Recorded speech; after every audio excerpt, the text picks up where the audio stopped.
Welcome back to the Ignite podcast. Today, we're delighted to have Ian Bergman on the show. Ian is a longtime collaborator and friend of mine. We crossed paths at Microsoft, but Ian, you're now the partner at Alchemist Accelerator.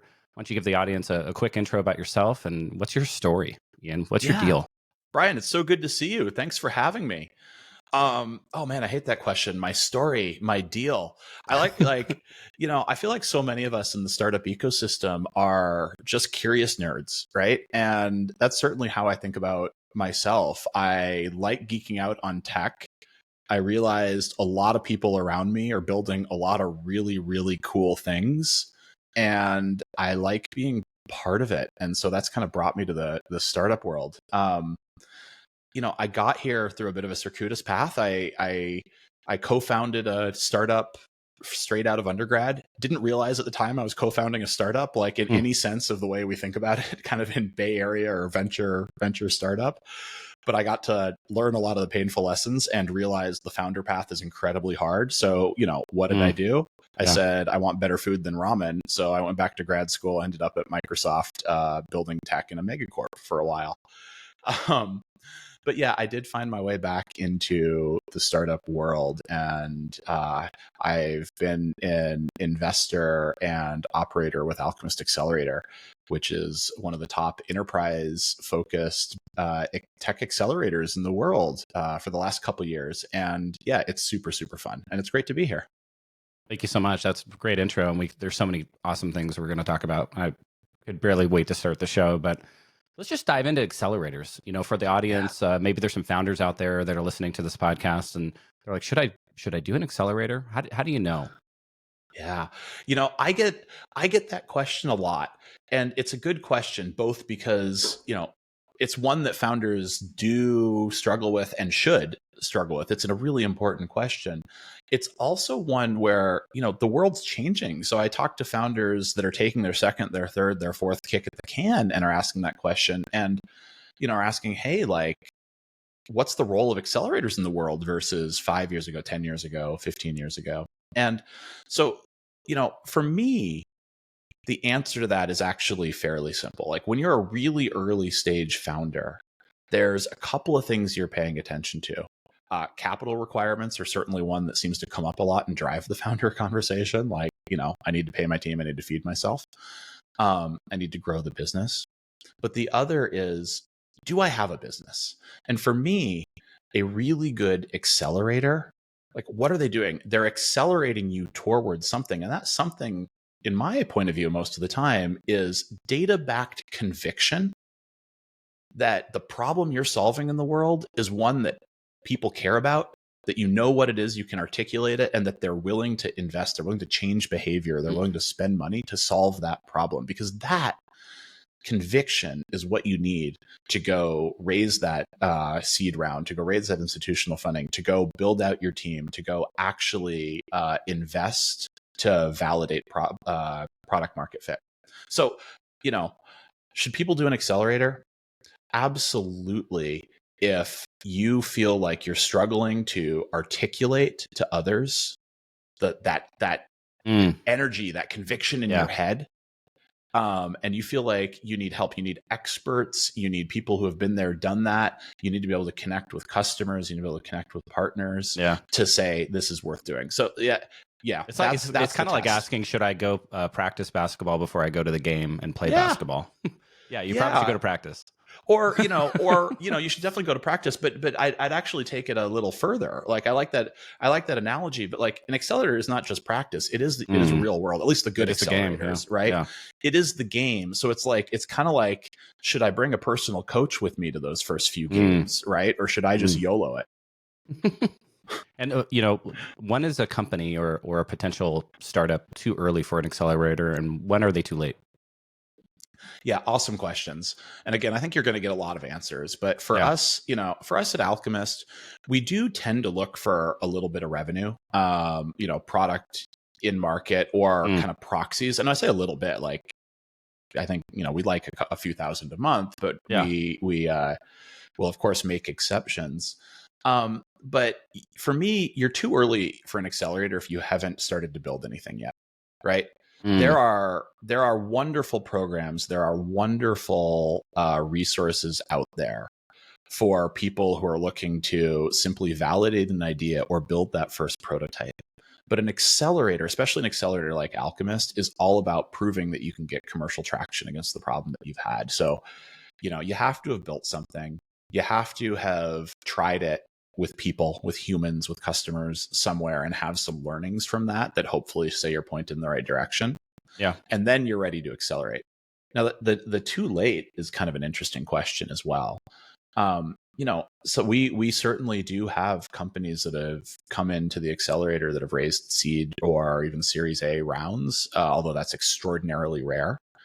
If you feel like you've really achieved product market fit, right? If you know how to, how to equip a sales team to build and scale your revenue, at that point, you're probably too late for an accelerator, and you would look for what is the really specific benefit. Is there something that is capacity building for me as a founder? Is there something in the network, or is there a unique expertise that exists within that accelerator that is relevant to my niche because I'm in a particular vertical or a tech scenario or something? Yeah, that makes sense. So walk us through. You can through. argue with me, by the way, Brian, when I don't make sense. You can just be like, Ian, you're an idiot. I think it's making sense so far. I'll let you know if I don't agree. So walk us through the differences between like incubators, venture studios, and accelerators. Oh man, then we could add innovation hubs and other stuff. Yeah. Man, I feel like there's probably a published taxonomy on this I'm going to disagree with, but for me, it's all about stage you're at and like what the output is going to be. So for me, incubators versus accelerators are a pure stage difference generally. Like incubator really is like, let's get that first prototype built and out there. Let's get those first customers validated. Take it from PowerPoint slides to working product. Yeah, exactly. It's your 0 to MVP. Yeah. And that's a really important stage. And, I think a really good incubation program is going to offer kind of access to potential design customers. It's going to offer technical resources and a little bit of funding to get you there, all of the things that are going to get you to that MVP. And an accelerator then is kind of the natural next step, I think, for many high growth, kind of high potential companies where they're going from MVP to some proof of traction that's going to enable them to raise real fundraising and build that MVP out to the product that it deserves to be. Venture studios are a bit of a different model. They kind of run in parallel. Like a really good venture studio is a place where you can go from that first concept through prototyping all the way through to building and operating a revenue generating business within the safe and warm confines of the venture studio. And eventually, ideally, if you prove that it works, you will spin out. But at that point, you're kind of post accelerator. So it's kind of all rolled into one. And a good venture studio is going to have not just funding, but is going to have technical resources, fractional specialized resources on marketing and go-to-market and operations and all the back office stuff that you need so that you as a entrepreneur in residence or as a potential founder of these companies can focus on, the thing that really matters, right? Which is building a solution to the problem you've identified in the world. And I think, venture studios have had a real moment in my mind. I've never been on the inside of one, but I've worked with a bunch that I really respect over the last few years. Yeah. And they're continuing to expand in the corporate world. Like corporate venture studios are a thing now for lots of good reasons. I think, some of these corporate venture studios I think are going to probably realize this is a very expensive model for identifying new revenue line items across their enterprise. But in many cases, they also offer a very safe place to experiment and learn, so that enterprises can focus on like, all right, what do I need to know about what's going to disrupt me in the future and how can I control my own destiny? And I think that's pretty cool. And I don't know if they're true, but the returns in the venture studio model outpace. Yeah, I haven't looked at that data, and it wouldn't surprise me. I will say that there's a little bit of a flip side to this, right? A venture studio model, you tend to have companies exiting these with cap tables that are maybe a little challenging to raise follow-on capital. So this works really well for the venture studio when they're good. There's a bunch of venture studios that I'm sure haven't had the hit rate because a venture studio is going to have a lot of ownership. They do need to get the company to a place where they don't need to take in a lot of follow-on outside capital because their cap table often doesn't allow for that. Yeah. Should founders approach applying to accelerators like applying to colleges? Like, should they be visiting the campuses and, kind of walking the halls and, casting a wide net of, safety schools and stuff like that? Like, how does a founder approach getting into the top accelerators? I mean, yes. I think there's so many parallels to, top colleges and universities, right? Everything from kind of like the brand halo around the top accelerators and everybody being like, oh, like I want that logo, I want that resume, through to the fact that it is an intensive, often usually cohort-based, curriculum-based experience that is kind of like a university that is designed to not just accelerate your business, but build future potential and capacity in your team. I think the answer is yes. Now, walking the halls in today's world and accelerators that often operate virtually, like stuff like that gets a little hard, but there's proxies, right? If you're going to invest, we run a 6-month program, and a lot of our partnerships, which is a little longer than the industry average. Tell us more about why it's 6 months. Yeah. Well, it's 6 months for a very simple reason. We're enterprise focused. We are focused on commercial traction, and enterprise sales cycles can take time, right? And so we just need a little more time to really kind of prove viability in the enterprise market. But we also do kind of 3-month programs in partnerships with other organizations around the world. And I guess what I was going to say is, if you're going to commit this amount of time to a program, you should absolutely diligence it, right? And you shouldn't just diligence it by walking the halls or viewing the website. I talked to so many founders who they're like, yep, I reviewed the Alchemist website and I'm really excited. Or I reviewed the Alchemist website and I don't know what you do. I get both extremes. Yeah. I don't care. Go talk to the founders that have been through the program. Get on LinkedIn, reach out to them. Founders will help founders. Live, what's the equivalent of the overnight stay at the university campus where you get to hang out with, all the students, get to know them, go to the parties. Go talk to the founders. So yes, do that sort of diligence, because an accelerator program is an investment. It's an investment in ownership in your company. It's an investment in time. And you do want to understand what the experience is going to be like. You can't take one company through that many of these things. What are you, other than Alchemist, let's just imagine you guys are a tier 1 accelerator. What comes to mind? What are the other 4 or 5 top tier accelerators in your opinion? Which other ones do you hold in high regard? Oh, geez, you're asking me to name names. No, there's, there are a lot of accelerator programs. I'm going to take the flip side for a second. There's a lot of accelerator programs out there around the world. There's thousands around the world. Yeah. And for me, some are geographically focused, some are sector focused, some are state. There's all of that. And I think there is a dividing line you can draw, though. Many of them are kind of just massive online classes, right? They're MOOCs. And curriculum has value for sure. But also you can go to YouTube. A motivated founder can go to YouTube, and I send people to YouTube or to YC's online materials, and you can learn great things. When I look at the best accelerator programs, the ones that I consider to be in our peer set and that I want to learn from and share our learnings with, everybody's aware of Y Combinator and their scale and their wonderful outcomes. They're an incredible coach-driven organization, and you have your Techstars and your 500s, right? Yeah, these are a lot of the organizations that we focus on, and then there's some there's you talk about maybe slightly more geographically focused, or at least for those of us who spend a lot of time in the Bay, I think it's important to remember there's incredible programs all around the world, like ERA in New York City. So, Mm-hmm. I just name dropped some of my favorites. I love You're that. I welcome. love You're welcome, Murat. that. And so, what are some red flags if a founder is looking at a potential accelerator? You mentioned it's like just MOOC based education. What are some what should a founder watch out for? Yeah, I mean, you want to look for aligned incentives in an aligned business model, right? And so,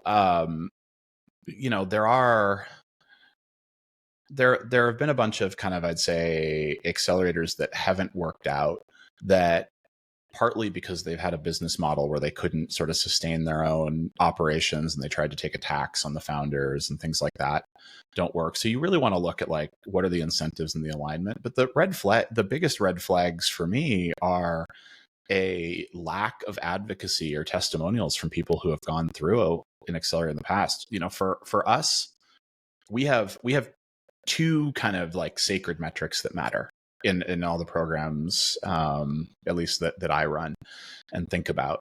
One of them is follow-on funding rate, like how many of our startups actually go on to raise capital. Like many of them, that's why they join, and that matters. And it ain't all of them, right? Like at the stage we're operating at, not everybody's going to succeed. The other, though, is NPS. How many founders just go out there with a net promoter score and say, yeah, like, you should do this? A program that doesn't have founders saying this might be great for you, that's a red flag. So let's take an LP perspective. Imagine I'm a multifamily office, and I'm considering investments and allocating capital, right? Other people's capital. Why should I invest in an accelerator? Yeah.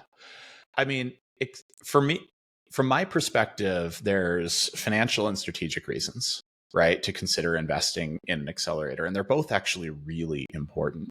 And so from a family office perspective, or a multifamily office, you're often very financially motivated, right? And what do accelerators give you? They give you broad exposure to the really earliest stages of an asset class, right? An index fund is not the right way to approach it, because no single accelerator covers them, but it's kind of that. And most, how many are typically in a portfolio in a fund for you guys?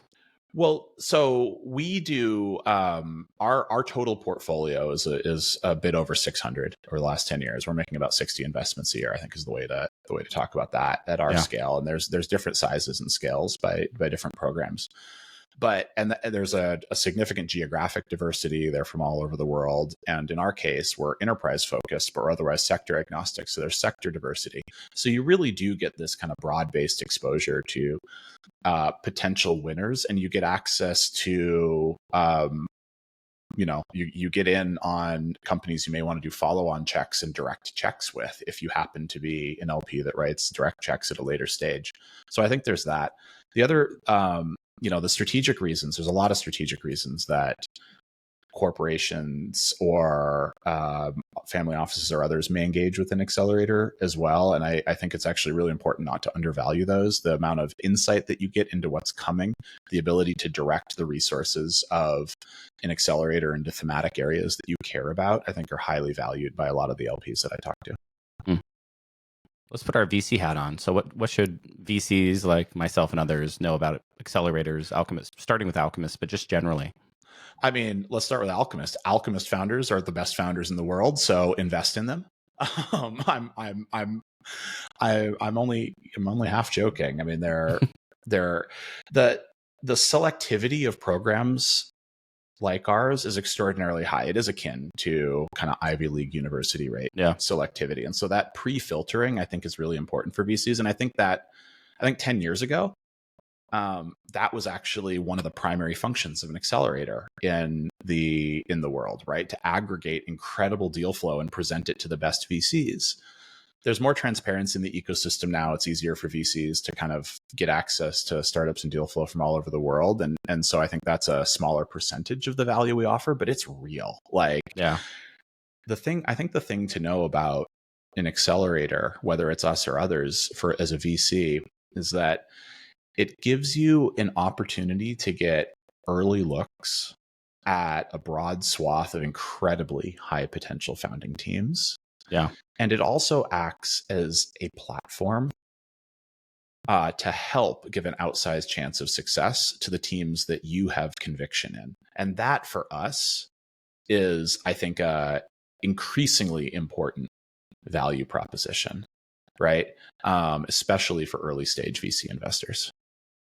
Yeah, I was thinking about, I was speaking to a friend who's starting a startup, and he showed me this MarTech landscape, you know, the Lumascapes. And I came from MarTech originally. I built a lot of MarTech stuff over the years, and there's so many icons. They're all like little colorful dots. It's 11,000 SaaS companies in MarTech now. In the most recent, I mean, and so like accelerators really play this role of, like you said, like filtering, because there's just so much to invest in. There's so much to look at. I mean, you know, at Team Ignite, we're looking at 500 or 600 companies per month. I mean, I personally look through probably 10 or 15 decks a day, every day.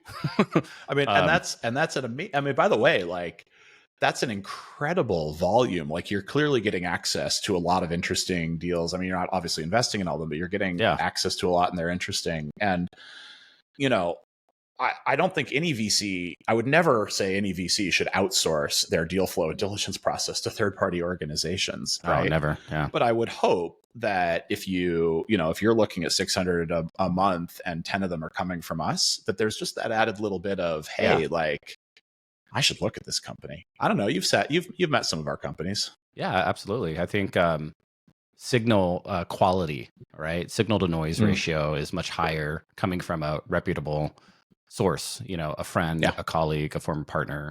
I mean, accelerator. part of our function, right, is that first stage of filtering and diligence. Yeah, and the diligence at the accelerator stage is such an art, right? Like it does. Yeah, that's I mean, you know, frankly, you're probably taking on more risk than we are. When we invest in the pre-seed and seed, we're looking for revenue as well.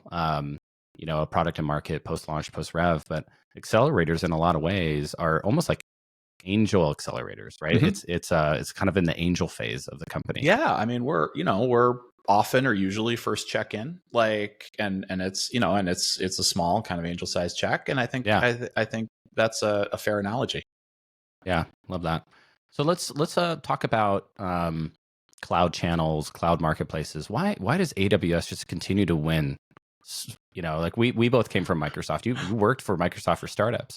Yeah. And I worked for the marketplace, and, you know, we were both scaling startups with Microsoft, and it was like pulling teeth a lot of times to get these startups partnering with Microsoft. Why is AWS just winning so well, like this space? Oh man. Okay. Geez, I'm going to talk myself into trouble here. No, but this is such a fun question. I think there's a couple things. They're not winning as much as they used to be, I think is important. I like AWS is an incredible organization, incredible set of cloud services. And I actually haven't seen market share stats, but I'm sure that they are still sort of global first place by a margin in terms of adoption in the startup community. I do think, however, the trends, if I looked at the data, I would guess that the trends are changing. But let's not talk about these companies. Let's just talk about what matters to a founder. And let's also remember that I guess we should reflect on the fact that, you know, AWS's business was also built on the backs of startups. Right. Yeah. And I think that's really actually important because that really kind of has imbued itself in its culture. But, you know, what matters to a startup founder? De-risking and decapital intensifying, I don't know if that's a word, like your stack, right? You know, these cloud platforms have gone in there and said, look, we can help you spin up infrastructure instantly. Like, it's all these things your audience obviously already knows, but it takes an enormous kind of cognitive and emotional burden off a founder in the same way that your back office stack on cap table management or accounting and expenses or whatever else that you're using that has replaced a bunch of legacy expensive infrastructure helps. AWS leaned in early on that and they had an incredible developer relations team, right?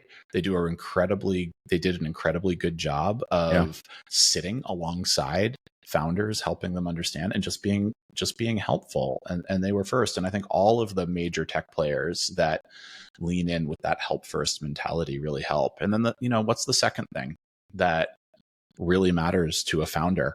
Like, okay, you need technology, you need customers, you need revenue. Right. Yeah. And so this is where all the cloud players have such an opportunity to broker mutually beneficial connections between startups that are building the next generation of innovation in the world and the larger, more established organizations that need it to stay competitive and to give them competitive edge. And I think all the cloud players are working really hard at making those connections so that they maintain a relationship with startups as they mature beyond just needing technical help to get that MVP and prototype out into being sort of a part of their revenue strategy. And that's where the marketplaces come in. And I think, the ability of a Microsoft or an Amazon to broker connections at scale and make seamless some of the things that are painful, like papering a contract. I don't think you can understate just how valuable that can be. Mm-hmm. You ever tried to go through procurement for? Okay. I'm going to tell you a story actually. So love it. So there are two stories from founders that I talked to that have just really stood out to me, and I think really kind of sum up just how pull out your hair painful it is, right, to try and sell to an enterprise sometime. One's from a fintech founder that I met 5 years ago in New York. And, they were super frustrated. They're super excited. They had a big bank on the hook. They had a POC. They're like, we're ready to go. And they printed out and showed me a 55-page security review document that the bank had sent them in Excel. And they're like, I don't know what to do with this. Wow. Right. And so that was one thing. And then, the next conversation I had a couple years later was with a startup that was selling into a large international enterprise. And they're like, they need what we want. They want to buy, we have a problem, right? To onboard as a vendor in their system, I have to provide 3 years of financial statements. My company's 2 years old. We're stuck. Are you how absurd is that? We're stuck. Yeah. But I don't think they actually overcame that. I think they were stuck. Right. So I don't even remember how I got on this, but these are the things where the cloud platforms operating at their best can be incredibly helpful, going above and beyond just being a vendor of high quality tech infrastructure. Yeah. Getting on Microsoft paper, unified contracts, service agreements, security reviewed, verified, SaaS deployable in your tenant software. Yeah, unbelievable value proposition, in both in theory and in practice. And Microsoft's made incredible strides in that regard. When is a startup ready? I mean, imagine they come out of an accelerator, they got a little product market fit. When is a startup ready to really crank the dial on a cloud partnership? Oh, what an interesting question. And get transactable in the marketplace, try to get to co-sell. And maybe you can explain what those things are and why startups should do that, and then when they should do that. There's whole businesses. There's actually a whole startup in the Bay Area, name's escaping me, embarrassing, that actually helps startups do this. I think for me, you actually hit the nail on the head early on. You have to have an incredibly repeatable sales process and product offering. Right? Because you're going through channel, right? Whether it's a marketplace, whether it's automation, or whether, you've got a distributor selling on your behalf, you're going through channel. You have to be confident that you don't need a lot of custom human touch on the sale and the integration to be effective, I think. And so, I think for a lot of startups, that's anywhere from late seed to early B stage. From if you're looking at it from a funding perspective. But what really matters is, can you package your offering in a highly repeatable way that a buyer can understand, access, integrate really quickly? If not, I think you risk getting what's the word? Like you risk kind of chasing a false promise, Mm. right? Like, and that's actually incredibly dangerous as a founder, right? If you're not ready to scale sales, to scale revenue, and yet you start doing that too early, you've actually made a pretty critical mistake, because all of a sudden your focus has been taken away from really refining your product market fit. So yeah, I don't know. What do you think, Ian? You ran marketplace category. You tell me. Well, I just Why know am I I answering just this? know the right questions to ask. But yeah, I think you nailed it. You should probably be post product market fit. I feel like the classic definition, right, is that your cost of customer acquisition goes down, and you can, you have all of your qualification questions ready to go, and you got buyers starting to line up. But it really is like your cost of acquisition goes down, your qualified Close leads rates go going way up. up, and your Yeah. close rates going way Yeah. up, and you're starting to realize that, like, you can decrease the percentage of your like cognitive overhead that is applied to, sales as a founder, and it probably won't stop the snowball from running. Right. There's product market fit. Yeah, I love that. I would agree. You know what I'd love to know about is, your transition from Microsoft, which is you were there for over a decade. And 14 years, I think, is what I have in my notes. That's right. Transitioning into a much smaller organization in Alchemist. Like, how was that transition for you personally and professionally? Yeah. Oh, thanks for that question. I mean, it's really interesting, right? So like I spent, a good chunk, still a majority of my career inside large enterprises, mostly Microsoft. I, did a stint at IBM. I worked at some small organizations as well before that. But, there's a real, I don't know, there's a real kind of personal and management change. Like, what does it mean to go from kind of a, mid-sized fish in a giant ocean to a large fish in a small pond? That's pretty interesting. And then there's what does it mean to be? I'm like one little fish in my own pond. Yeah, exactly. You built your own pond. It's great, right? It's in my backyard. For me, I setting aside the whole like working much more directly with startups, right? Because even at Microsoft, kind of running the Microsoft for Startups field organization and all that, like you're always just a step removed. Like, setting aside all that, for people that are thinking about maybe making a transition from a large company to a small, or vice versa, what's really jumped out at me, it's not resources, it's not like kind of reputation, it's none of that stuff. It's where does the accountability and decision-making authority sit? And in any organization, whether it's one person, 5 people, or 250,000 people, there's an extraordinarily number of small people that can actually make decisions, right? Because at any size, an organization can focus on 3 things at once, like that's it. And so as you go into a smaller organization, your scope of sole accountability dramatically expands. And I think that's both really exciting, like that kind of founder mentality, and it can be nerve-wracking sometimes for someone who's used to a much more distributed decision-making process. I love it. I absolutely love it. I spent a lot longer at Microsoft than I expected. That's easy to do. It's easy to do. It was my longest tenure, and that was only 4 years for me. Yeah.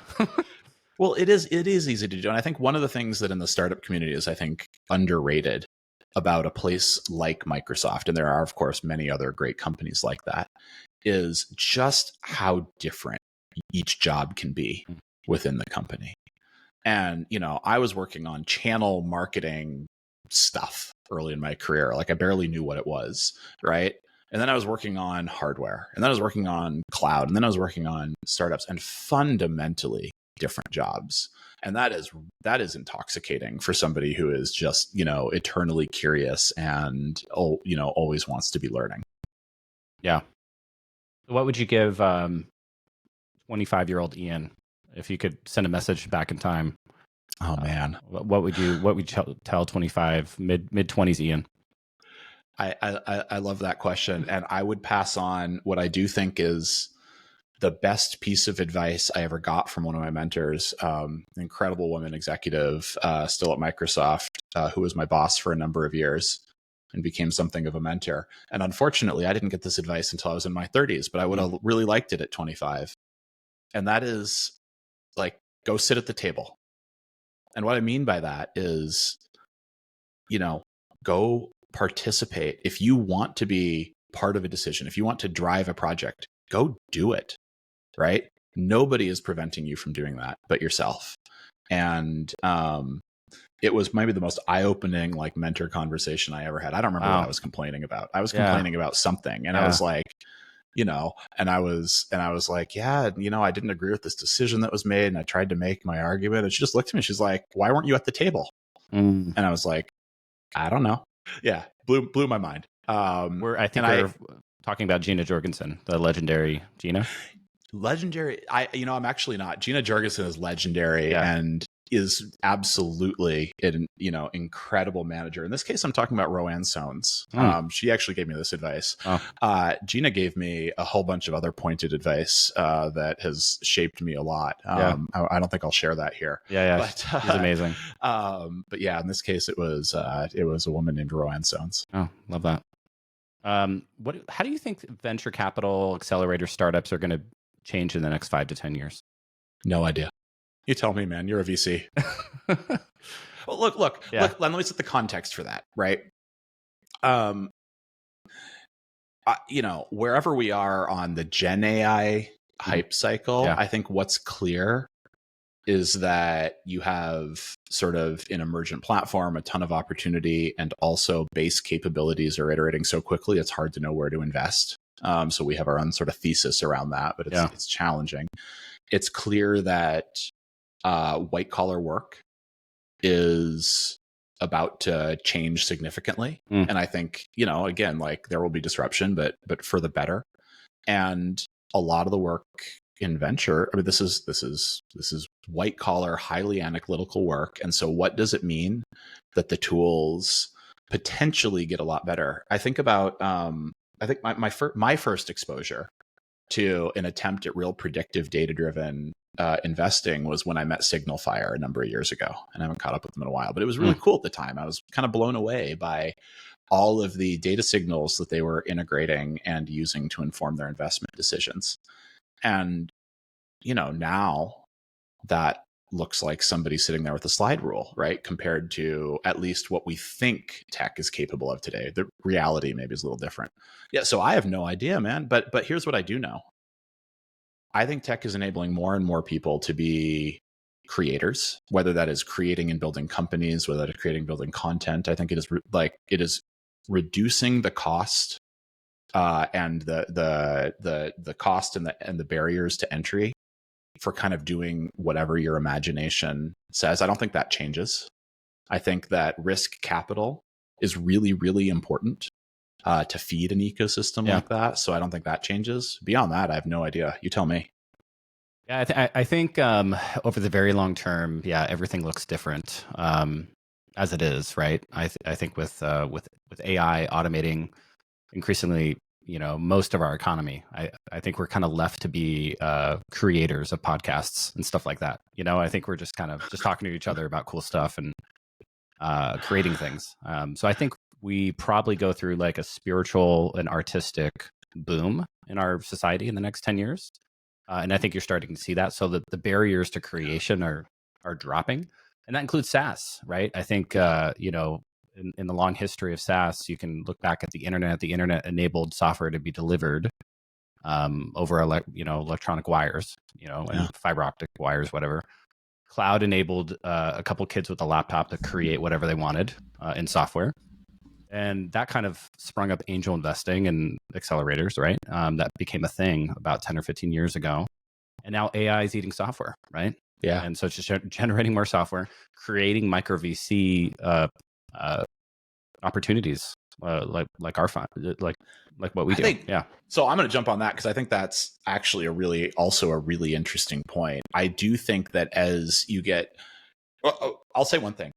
This is already starting. We're seeing more founders than we've ever seen before, and it's awesome, right? And I think that creates a ton of opportunity, and it creates requirements, right? When you're operating at that level of scale, you just you can't centralize the allocation of capital. And so I think there's a ton of opportunity for emergent and smaller VC funds. Like emergent VCs have gotten hammered. Like first-time GPs and emerging funds have gotten a little hammered over the last couple of years. I do think that, well, especially if they're investing reverses. at the later stages. Well, oh yeah, yeah, oh man, that was a bad place to be. Yeah. Just brutal. I do think that flips. And the other thing you said, do you watch Westworld? Yeah, of course. So the last season, like we can argue on the quality of the season. I don't know if I finished it. I don't know if I finished. But okay, so do you remember? She was basically dictating. She was sitting in a cube, basically dictating a story, and the computer was generating everything else. We're not that far from that world. Yeah, and I think that's cool. But we also have to remember, like, we get so lost in our digital world. There is a physical world. There is a built world that both enables all of this stuff. You talked about the fiber optics, but also that has big, thorny problems that need capital and have unbelievable opportunity associated with them. So energy, transport, space, resource, there's that stuff's it's biology. exciting. I mean, Tesla's working on a robot. I've been listening to the Elon Musk biography. I listen to it when I go for walks, and just amazing human being, creating so much stuff in the world, and now he's focused on AI and robotics. And can you imagine what millions, if not billions, of robots will do to our economy? Just totally completely just shock the system. Like all of a sudden, supply curves are shifted. The inputs of everything are drastically declining. Raw materials built everything with. I mean, it just would be a radically different society. Well, and I'm super excited about it. And by the way, on the note, like Elon's a polarizing figure to say the least. That's an understatement of the century. But that book and the audiobook, it's worth the read, but also the listen. I'm doing the audiobook too. Yeah. Do the audiobook of that book. It is incredible. Yeah. No matter where you fit on the spectrum of sort of like Elon perception. What is the Tesla hate? I encountered this Tesla hate. You know what I'm talking about? Where? Well, man. Was it the same thing as Prius hate 10 years ago? I think there's some of that, but here's the thing that I'm worried about that. Like, I look at Tesla and I'm like, this is one of the great American industrial and technological success stories of the last 50 years. It's an American car. Like, you're shitting on it. Unbelievable. And I don't understand that. Yeah. Like, and I think I will say, I think there's three things going on, right? For better or worse, a lot of people have trouble disconnecting opinion of Elon from his companies, and particularly the one that consumers see, Tesla. Right. Yeah. Like consumers don't see SpaceX most of stuff like that most of the time. And I think that's actually really kind of unfortunate. The political thing, I do not understand. Like I'm a Democratic voter. I voted for Joe Biden. I do not understand things like having an EV summit and not having Tesla at the table. That's crazy. Effing insane. And that's tied up in union politics and things like that are really important discussions. But then, here's the thing that kind of gets me. There's a tech backlash in this country. And it's driven by change drives backlash and fear, and change is accelerating. Well, it's kind of like the finance backlash in the 80s. These barbarians at the gate, financier, leverage buyout kind of guys, right? You love to hate them, right? And lots of movies were made, and people are like, oh, those grimy people on Wall Street. Now it's the grimy people in Silicon Valley, right? Yeah. And yeah, it is. And I get where some of that's coming from, but when it translates to things like Tesla hate, I actually just don't understand. Yeah. Like clean energy. Clean energy, incredible cars. You don't have to love their cars. Right. Like you don't have to, like, that's fine. But for a lot of people, they're great. For a lot of people, they're the most affordable kind of high performance option. I don't understand why anyone in the US or the world, much less the US, is not rooting Tesla on. Right. Yeah. When's the last time one individual created multiple billion-dollar companies? Well, $1 trillion, $100 billion. I do want to separate. It's so. I mean, I think that's a really important objective point. And, you know, but now we're back to conflating like Tesla and Elon, right? And Right. Yeah. I think that's a super interesting point. I don't know. So I've got a rule, like, and it's kind of a fun one. Speaking of, you want a Gina rule? Agreed with her. But like, I don't want to work with brilliant assholes. Yeah. I don't. Yeah. And I've made that choice, and it speaks to my personality, and it's kind of a rule we have within my team as well. But I'm perfectly willing to admire the work that they do in the world. I've literally quit jobs. I have this startup I worked at in New York, and I was on literally day three, and he takes a phone call. I'm sitting with the CEO. It's a little 10-person startup, right? Yeah. I'm doing BizOps, and he's walking me through the process of how to do my job. He takes a phone call, so I get up and I walk to the bathroom. I'm number one. I'm in and out. I'm walking back down the hall, back into the office, and he's standing at the door of the office saying, and he said to me, he says, "Don't you ever walk away on my time." Yep. So I went home and resigned and didn't come back. Like, I'm not going to work for a guy like that. Yeah. Yeah, exactly. And you didn't even know if he was brilliant at that point. Probably wasn't. But I'm totally, I don't work for assholes, just generally. Yeah. It's just why would life's you? too short. Life's too short. I completely agree with that. Life's too short. Well, let's switch to a rapid fire round of questions. What's your go-to productivity tool? My go-to productivity tool. Usemotion.com. Can I shill them? They're not one of our portfolio companies. What is Motion.com? I don't know that. Yeah, Usemotion. It's great. It sort of think of it as calendar and task management. Like, throw stuff in my calendar when I need to get it done. I've been shilling it on Twitter or X or whatever we're calling it these days for a while. That's my favorite. I won't say it's my go-to. It's my favorite. I use it every day. Other than that, I'm stuck in the world we're all stuck in of loving and hating the Google Suite and having Office in there and Slack that won't go away. You guys have any anti-portfolio companies where you're like, ooh, we should have let them into Alchemist and we didn't? Yes. I don't know. I can't name them off the top of my head, but of course, like, yeah. And I've got a couple in my personal portfolio where I was like, well, that was stupid to, not write the, teeny angel check or whatever. I mean, my only answer to that, God, this is supposed to be lightning round. If your answer to that isn't yes, I feel like that actually is a bit of a problem. Probably You're not looking at it enough. Nobody's, everybody's going to mess up somewhere along the line. You learn from it. That's half of what we teach in an accelerator. Right. What's a startup myth you'd like to debunk? That startups are under-resourced relative to the incumbents, or that an incumbent could come just destroy them. This is the biggest myth. I get this from founders all the time. They want to sign NDAs. They want to be super secret. They're like, if I tell you this, like, GE is going to come and do what I'm doing, or Microsoft. No, they're not. Like, you'll probably be years down the line before they even wake up to what you're doing. Well, or if they wake up to it, they're going to put like half a product manager, a junior engineer, and an intern on it. And you're a venture-backed startup with a team of 20 people. Right. Like, you're going to run circles around them.